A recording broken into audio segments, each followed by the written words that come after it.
Welcome back to Radical and Relevant, where each day we're looking for a word or phrase or an idea from the gospel to anchor our day so that we can use that as a touchstone to live the gospel out in the very real and dynamic circumstances of our lives today.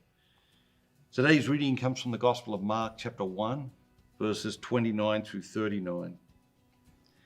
And immediately he left the synagogue and entered the house of Simon and Andrew with James and John. Now Simon's mother-in-law lay sick with a fever, and immediately they told him of her. And he came and took her by the hand and lifted her up, and the fever left her, and she served them. That evening at sundown, they brought to him all who were sick or possessed with demons, and the whole city was gathered together about the door. And he healed many who were sick with various diseases, and cast out many demons, and he would not permit the demons to speak, because they knew him.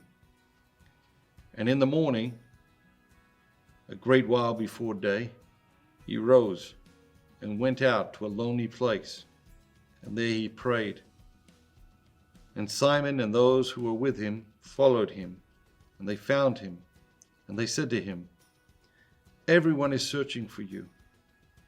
And he said to them, "Let us go on to the next towns, that I may preach there also, for that is why I came." And he went throughout all Galilee, preaching in their synagogues and casting out demons. What jumps out at you today? Is there a word, is there a phrase, or is there an idea that Spirit stirred within you, you're going to carry with you throughout your day? I had sort of a funny thought reading the gospel, and there's this line where it says that evening at sundown, they brought to him all who were sick and all who were possessed by demons. And I'm thinking to myself, well, hold on a minute. What kind of scene was that? Like, if you get everyone who's possessed by a demon in a city all into one place, I'm not sure I really want to go to that place. That was sort of the crazy thought I was having as I was reading it. And of course, we have these thoughts as we read the scriptures. And sometimes there's a message in that, and of course, sometimes there isn't. But I think what strikes me so powerfully, a couple of days ago, we had John the Baptist baptizing in one place and Jesus baptizing in another place. And the people come to John the Baptist and saying, "Hey, like everyone's going to follow Jesus now. And how do you feel about that?" And John having a really clear sense of self, a really clear sense of mission, and basically saying, "Hey, that was inevitable.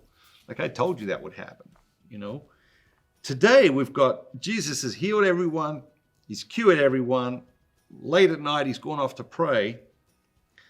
And then the next morning, Simon and the others, they've come to Jesus. And this is what Simon says. He says, "Everyone is searching for you." What would the typical person's response, the typical public figure's response to that would be? All right, well, let's go sign autographs and have selfies and, do that. And Jesus is like, "Let's get out of here." The disciples are like, "Jesus, they're all searching for you." And Jesus is like, "Let's get out of here." Why? Because he understood the danger of mission creep. He understood who he was, what he was there for.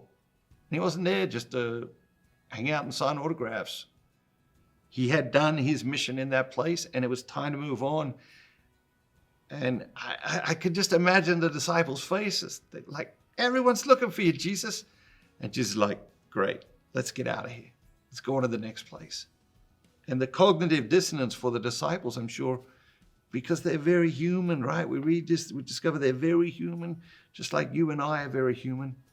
And so what's the lesson for us? The lesson is like, just because everyone's looking for us doesn't mean that's the place we should go. Just because everyone likes us doesn't mean that's the place we should go. We have to listen to the voice of God in our lives, work out what our mission is, follow that voice, follow that mission.